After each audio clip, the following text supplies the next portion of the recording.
Hey y'all, welcome back to the party. It's me, your girl BrittReacts, and today we are reacting to Lavell Crawford, White Girl Day Camp. Let's see what he has to say.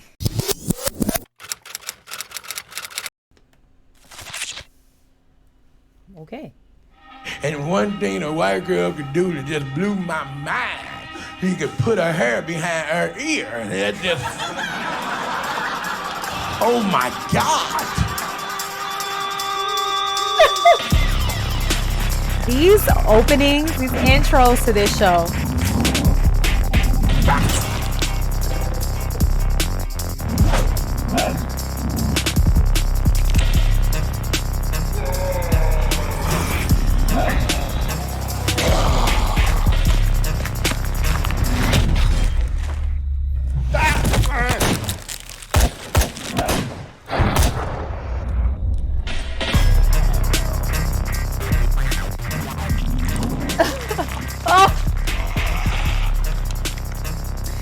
Y'all know I'm a wimp. I hate scary stuff.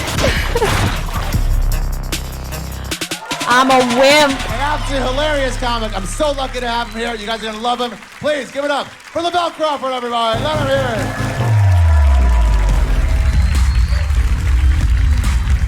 I'll tell you a story about me drowning. Mumbling. Yes, I drowned. I literally drowned, and and it's like, wow, that's amazing. You being so large and buoyant. How would you drown? Which actually, he's lost a lot of weight. If you go to I think I've done 2 other reactions of him on this channel. He's much larger. So shout out to him for getting healthy. I'm just speaking. The intro to this comedy show is so intricate and so well done. It's very like cinematic, but that one for me, you guys, I hate scary, gory, suspenseful, anything ghoulish, goblin, zombie. I can't take it. Anyway, let's hear what Lavell has to say. And so large and buoyant. How would you drown? Well, it was when I was smaller, if you can believe it. I was a little younger. I was a kid. I was in this day camp at this little daycare where, my mom, it was free, so she put me in the daycare. We up there with these little stupid ass kids. We was like 11 and 12, so I used to beat them up and take the peanut butter and jelly sandwich, And our counselor, she was, she smoked weed. She was a whore. You know what I'm saying? She was nasty. Now, why did the kids know that? What were you doing at this day camp, ma'am, that the children knew, thought, or had an idea that you were such a thing? Weed. She was a whore. You know what I'm saying? She was nasty, and she didn't know what to do with us. We didn't have no arts and crafts or nothing. She didn't do shit with us. We just hung out playing, making up our own games, man. Catch me, you can finger me. Them little. Oh my God. They got old after a while, and they ran out of hand soap, so that wasn't gonna be a fun night, But and this day camp was in a predominantly suburb, may I say, like it is in here, more whites than blacks, and I like it is in here. And when I got around white people, a lot of things that was different. White people have season passes to Six Flags, and they could go up. I would like to go on the record and say, growing up, we did have every year seasons passes to Six Flags for 2 reasons. 1, they were much cheaper back then, and 3, my mom used to get a discount because she worked at Macy's, and there was like some type of correlation there. So I think we used to get them for like $25 a person for the summer. Hello, Six Flags every day, all day. Six Flags was my babysitter for a lot of summers. White people have season passes to Six Flags, and they could go a bunch of times. But the main thing was the white girl. That threw me for a loop. I had never seen a white girl before. I had never seen nobody named Rebecca or Samantha or Elizabeth. You know, I was around Lakeisha's and Sharonda's, you know what I'm saying? You know, Shakita, you know, that was my girls. And when I seen Elizabeth, man, oh my God, she was cute. She had red hair and her cheeks were like rosy, like a cartoon, like Charlie Brown, you know, little Charlie Brown girl he had a crush on back in the day. Her cheeks was red. And one thing a white girl could do that just blew my mind. She could put her hair behind her ear and it just, oh my.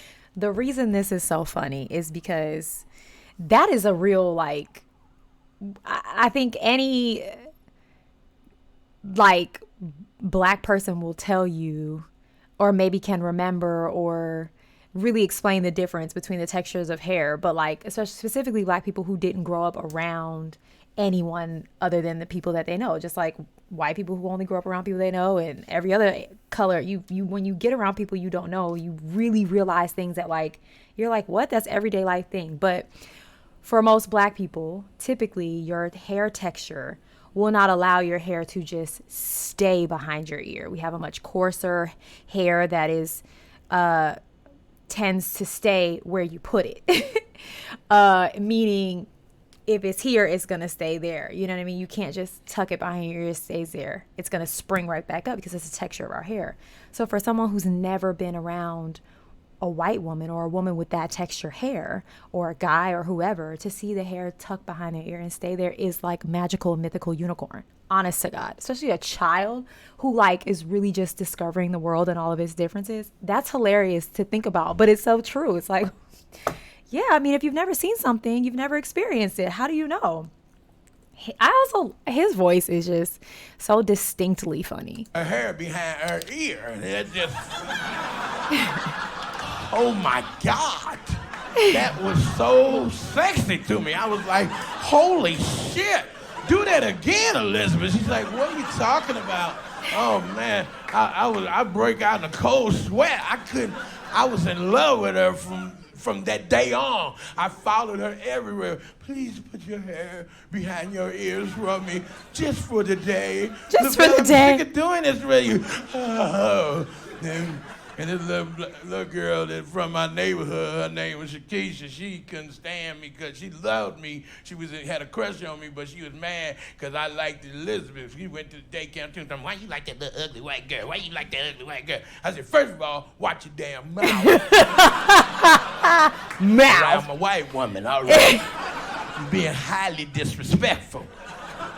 Second of all, Shakisha, can you put your hair behind your ear? Huh? She said, yeah, I can. She tried, it popped out, and she tried again, it popped out. I said, I ain't got no more fucking time for you, all right? She said, let me get some hair oil. Fuck that, I ain't got no time. If you can't do it on hair oil? Right, because something to weigh it down and manipulate it. This is natural hair now. You can get your hair straightened chemically, or you can get it straightened naturally into what's called a silk press, and it will kind of take that sleek form where it will stay. But like most children of a certain age don't have like any type of manipulated hair. It's just their natural form of hair. And most, again, black women, there's so many different textures, but typically in its natural state, it's not just gonna slick itself behind your ear and stay there. She's like, let me get some hair oil. She said, let me get some hair oil. Fuck that, I ain't got no time. If you can't do it on your own, you don't need to do it at all. So one day we was at day camp and we was supposed to go to go do something with the counselor, and she couldn't find out nothing to do, but she wanted to see her boyfriend. I heard her on the phone talking to him. I'm gonna come over, Robert. I'm gonna see if I can get away. I'm gonna bring the kids over and let them go swimming. I heard. Why is this daycare not shut down? Swimming. She's gonna take us swimming. Kids love to swim. I couldn't swim. I'm black. We don't swim. Black kids don't swim. We learn later after one of our friends died. We learn how to swim, and we this is black swimming. We were to 3 feet. We walking over the water like, well, look at me, I'm swimming, player. Again, these are the type of things that really matter as far as where you grow up sometimes. I grew up in the suburbs, and I am black. don't know, newsflash, you might not have noticed, I'm a black woman, but I grew up in the suburbs. I grew up in predominantly white areas most of my life. But I didn't learn how to swim until later on, maybe like 9. I went to the YMCA for a summer and we had swimming classes and I learned how to swim there. And then the rest is history. Now I swim like a dolphin. But these are the type of things in underserved communities that aren't readily and always available to people of color or whoever lives in these underserved areas. And so it is typically common. These are black and brown people. And first of all, water in itself is like, if it's not a shower or a bath, I got some questions. I don't love big bodies of water in general. But yeah, I mean, a lot of times you'll hear like, oh, I grew up in the hood, I don't know how to swim, because they didn't have access to pools in the way that other communities do, or they couldn't afford to go to a public school where you have to a pool where you have to pay, or to get swim lessons and all these things. So this is funny, but again, very indicative of how he grew up and where he grew up. So yeah, that's what I have to say about that. Walking on the wall like, well, look at Walking me, on the I'm wall? swimming, player. We just go over and put our foot on deep. Oh shit, I almost got in there. This is so true. That's how black pool parties are. We don't go in the deep shit. We jump off the diving board close to the side and get out. If somebody try to push you, bitch, I'll fuck you up. If you push me again, stop playing. I just got my hair done. Uh-huh. But we don't swim. But I wanted to go, and she said, "Hey guys, I'm gonna take you over to my apartment complex, but you can't tell anybody where we're going because you weren't supposed to take us away from." This is so illegal. From the thing he said about the hide and go something me, to now she's leaving the premises with these children to a swimming pool. If this happened today, it would be viral on TikTok in 20 minutes. The daycare center, we weren't supposed to leave the premises, but she doing some foul shit. She said we went over there. She didn't even watch. She watched us for 5 minutes. We was unsupervised. All these 11, 12 years old, all by ourselves. And it was cool because I was trying to get up on Beth anyway. So, we Beth, jumped in not the water. Elizabeth. I had on my little Aquaman swim shorts. They tied up a little tight up in my crotch, and I'm ready to get out there and follow Beth around the pool. She was cool as long as we was in, 3 feet.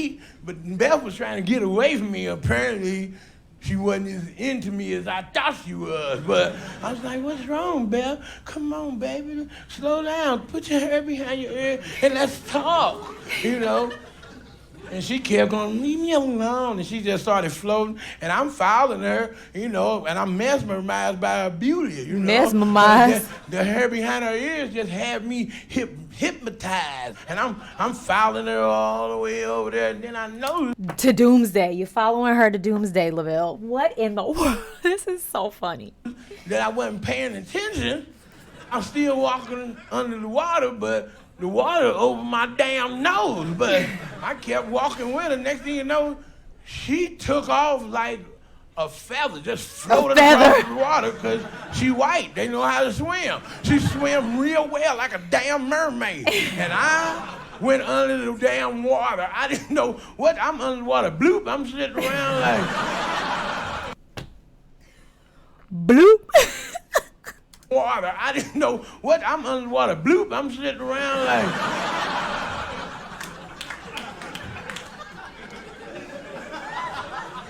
This is weird. Why I ain't floating like Beth? I don't know what I can do to get up under the water like Beth. And man, this is weird because I don't know why I can't breathe now. And I'm under that bullshit. And I didn't know what to do. I was trying to get up, but I couldn't get up. Next thing you know, I disappeared. In my mind, I was gone. And all I think about is white women just leaving me all over the place. And when I woke up, I'm laying on the side of the pool. The camp counselor, she freaking out like, oh shit, I'm gonna lose my fucking job. Fuck me. Hell with me. Not this poor child with lungs full of water. You worried about your job.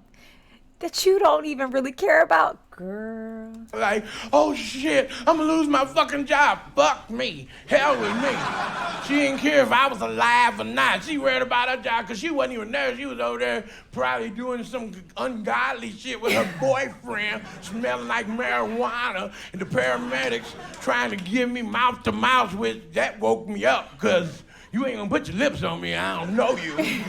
I came through and I threw up. I had died. They said I was unconscious for 10 minutes. I was dead. I died. And I'm sitting there like, damn, I died. And Beth, where's Beth? Beth stinking ass had went home with her.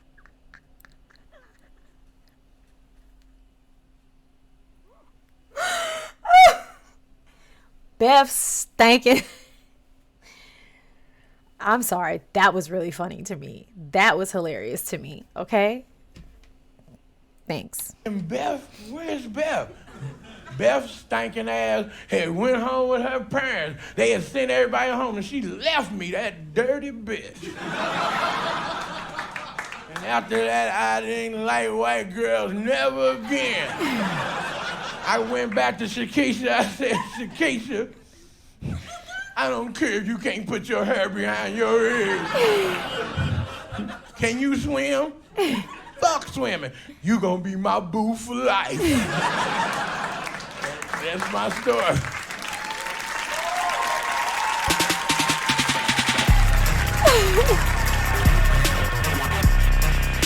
I find that to be quite hilarious. So much of that was like my childhood experience. That is so funny. And so much of it wasn't. But understanding so much of it. Oh my gosh. My question is, if they weren't supposed to be at the pool, how did Elizabeth's parents come and get them? I guess the teacher had to snitch on herself at some point. I don't know. I have some questions, Lavell. Anyway, go have the day you deserve. Peace.